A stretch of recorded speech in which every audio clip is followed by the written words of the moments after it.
Samir, thank you very much for that most informative and interesting talk. And just very quickly, looking at watch and wait, because that came up during your conversation. We agree entirely with doing away with watch and wait.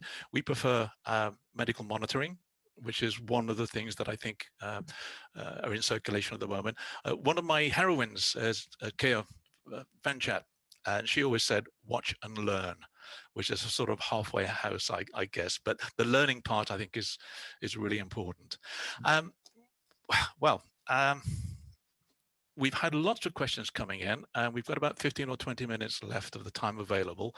So many of these are general questions that you may already have answered, but it's always good to recap, I think, on many of these. So looking at the COVID questions, first of all, because that's at the forefront of many people's mind naturally at the moment. Do you know if any COVID-19 vaccines are being tested on CLL patients?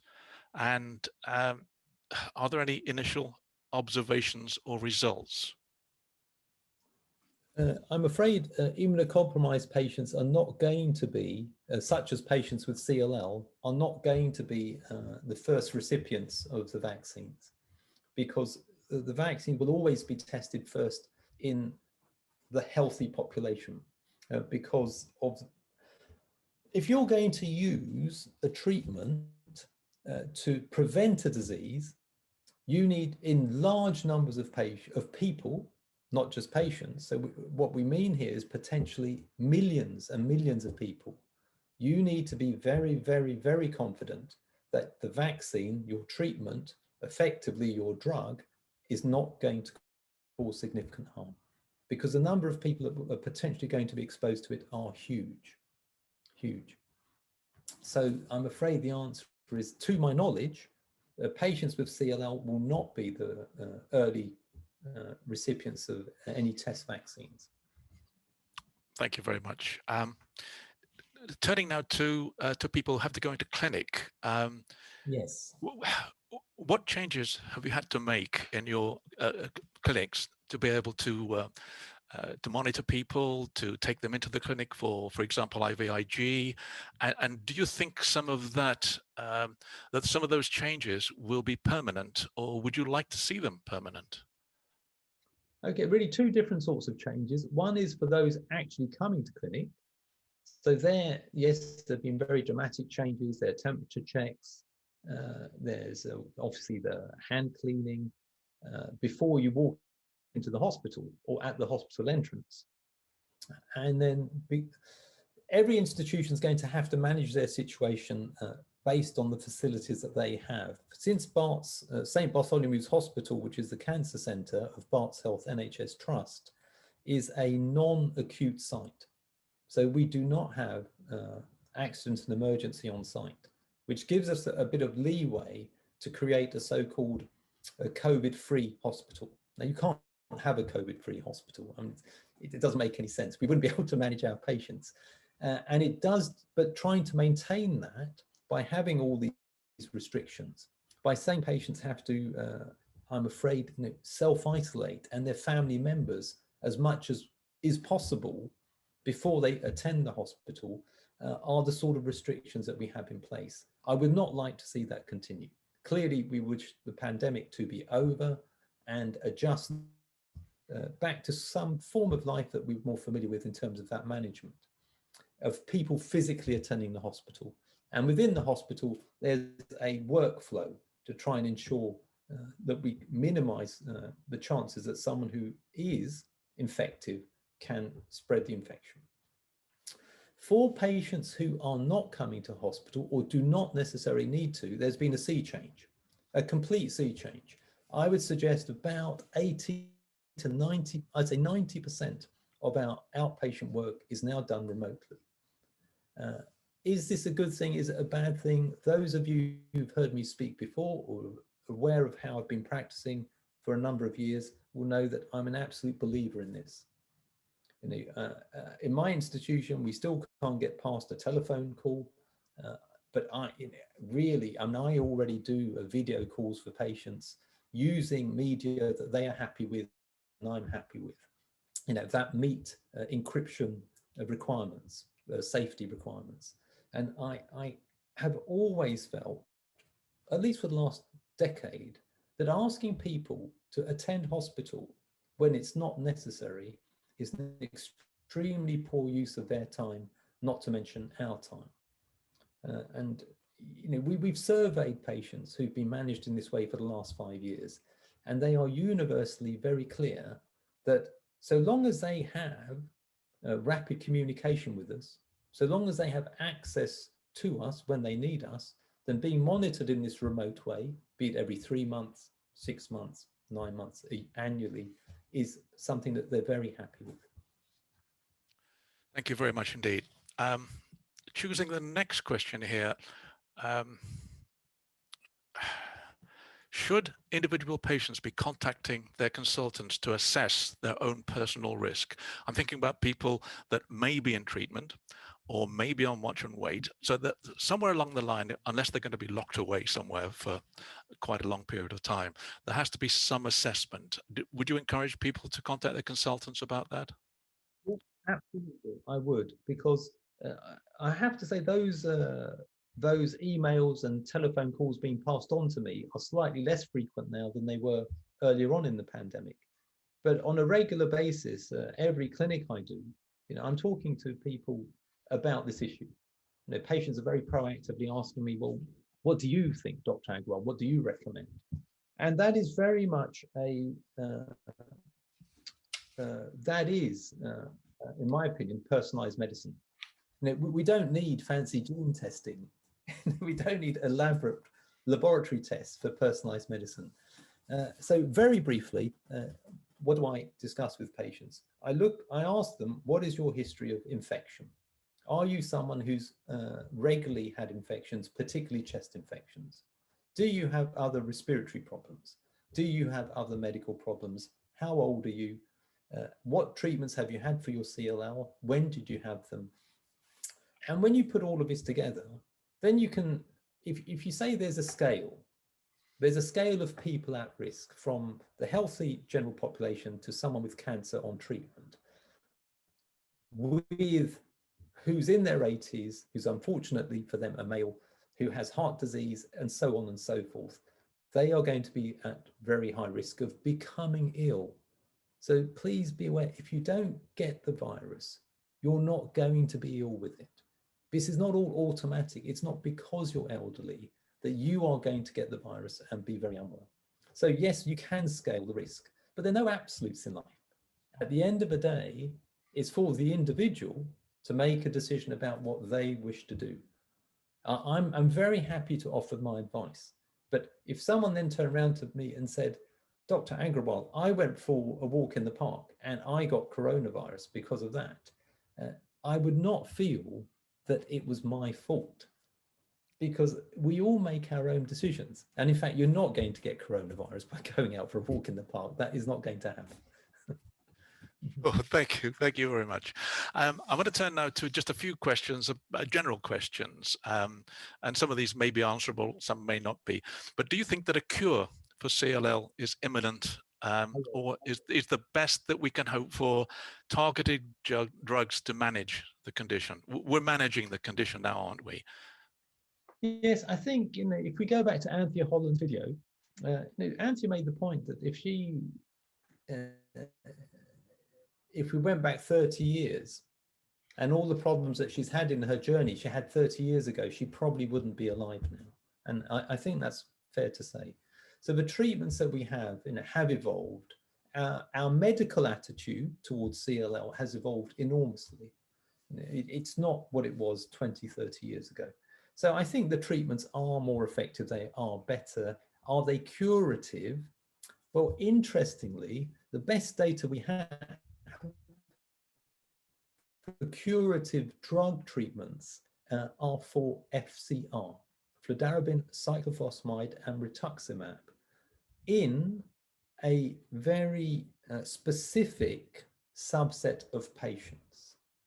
So it's not everyone should have FCR because they might be cured, but there's some biological parameters in a subset of patients that may indicate that they would potentially do very well on FCR.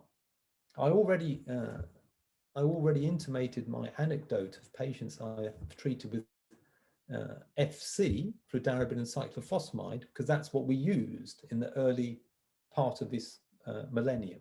So from about 2000 to 2005, who have been in long-term remission without any significant problems on FC, having had FC.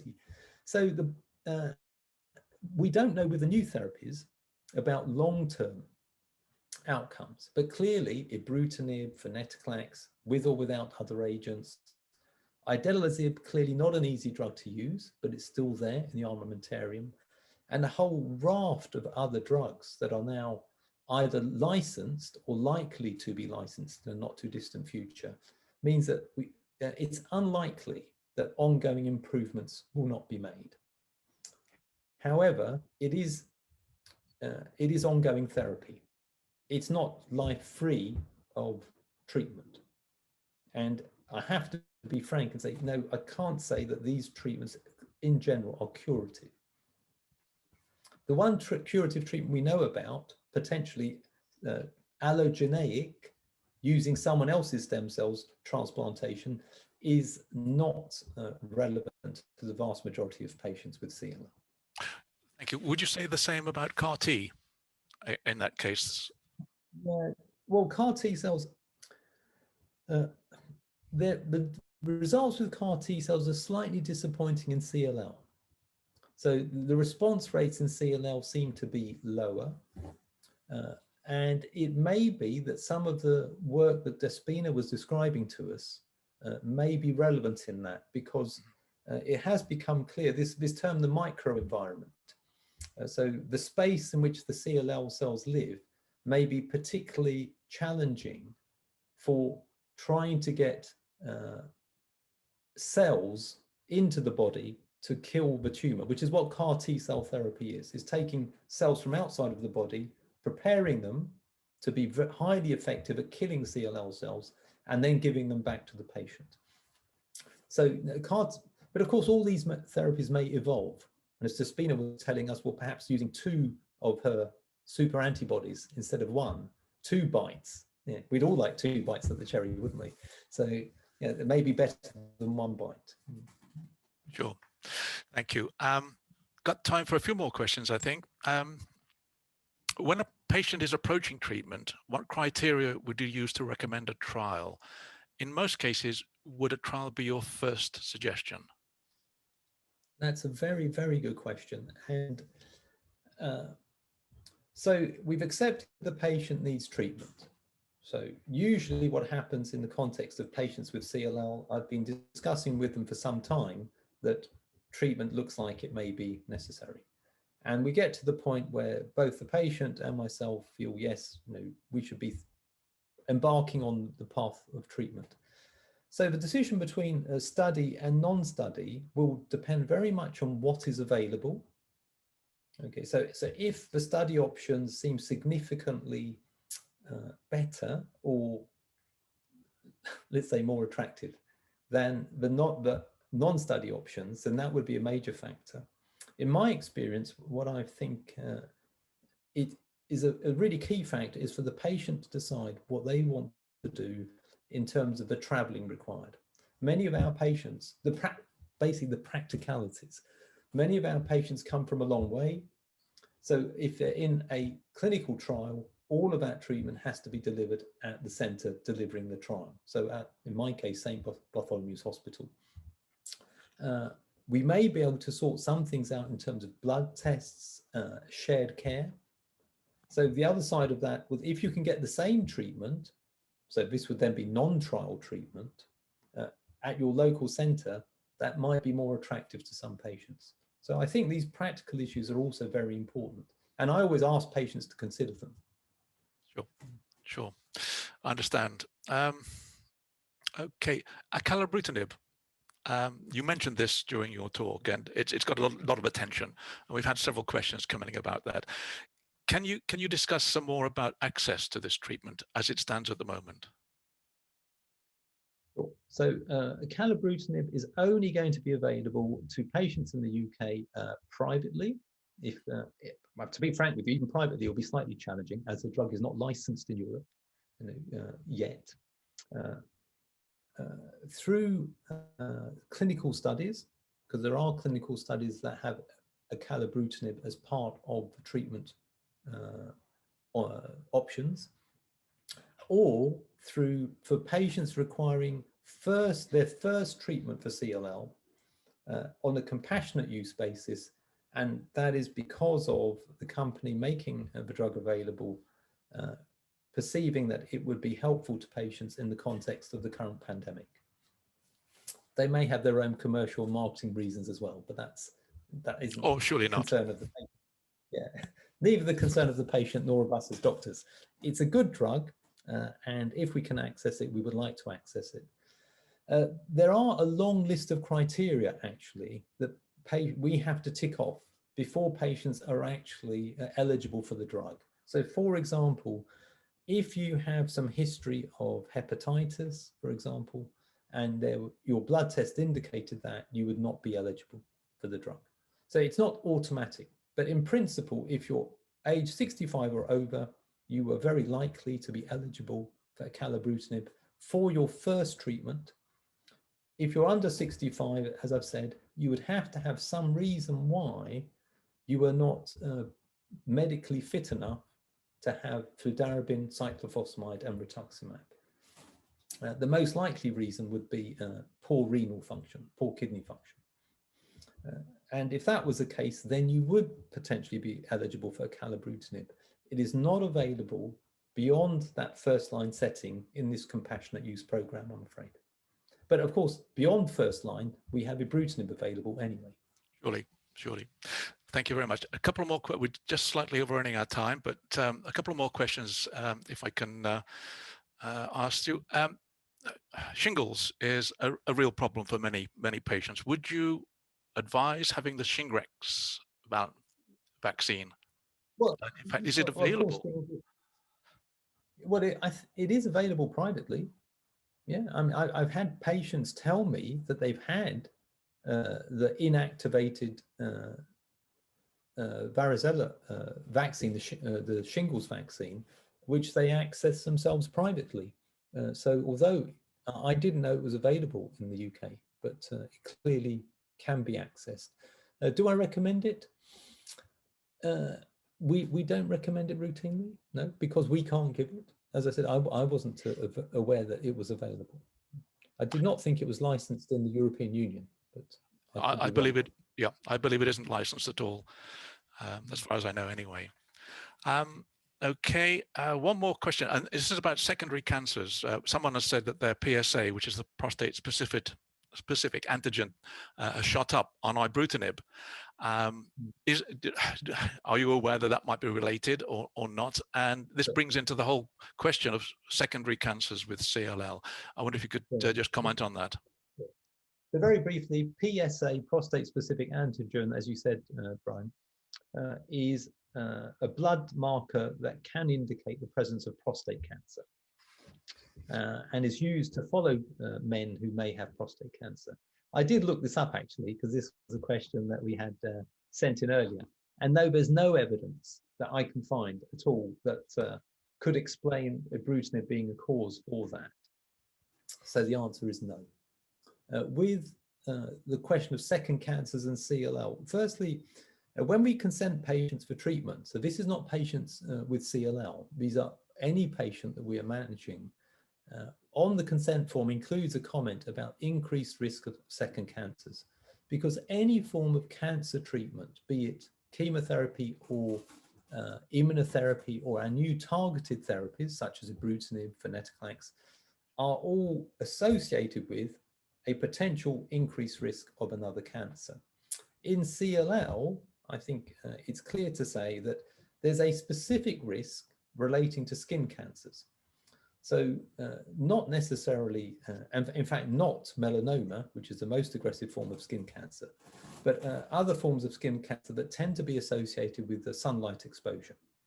So it is prudent for patients with CLL to do all the things that people who have fair skin blue eyes, etc., are warned about when, if they're going on holiday to the sun. To avoid sunburn, cover yourself up, wear sun protective cream.